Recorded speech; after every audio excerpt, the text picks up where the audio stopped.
The Chinese Taoist philosopher Lao Tzu once said, "Watch your thoughts, they become your words. Watch your words, they become your actions. Watch your actions, they become your habits. Watch your habits, they become your character. Watch your character, it becomes your destiny." So let's take one step back. What makes up a thought? It is our perception. And what makes up our perception? It is the information delivered from our sense organs. If our thoughts become our destiny, then our senses unravel extraordinary gateways to understanding all of life, which rests beneath our thoughts, beyond our words.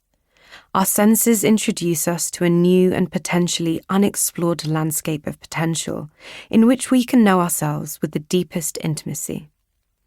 In this chapter, we will explore the tantric approach to the senses, why our sensual development is so important, and how it can provide us with a vehicle for navigating the terrain of our own physical, emotional, and spiritual evolution. Starting here, I propose that we move from being mindful, or watching the thoughts through meditation, to being senseful, or watching the senses through sensation. Waking up with the senses. I am a daughter of Bhadran, which sits in the west of India, in a state called Gujarat. Our town's Gul Devi, or patron saint, is Bhadra Kali, a compassionate form of the eminent tantric figurehead, goddess Kali. My father was born there and lived down a small cul-de-sac street, growing up with many of the people I now call my aunties and uncles. My grandfather worked for the local government, and my grandmother was raising 6 children. She was known for swimming laps of the local lake in her sari. In his morning break, my grandfather would pick freshly scented jasmine flowers from the manicured gardens near his office and bring them home for my grandmother to wear in her hair.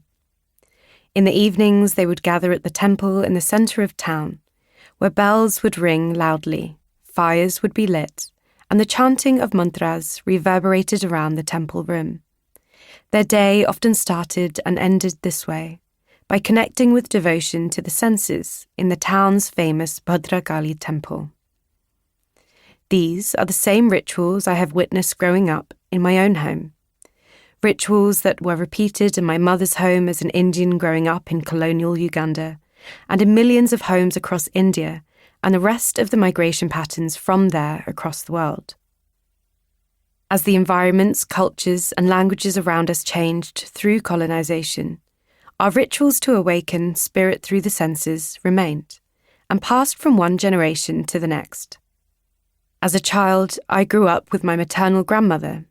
Each morning, I would sit next to her and my mother as they offered the deities in our temple a sensory devotion known as puja.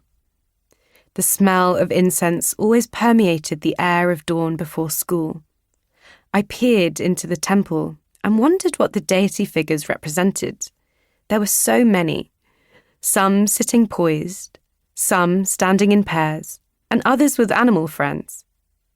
A ghee lamp would dance in orange flames before them.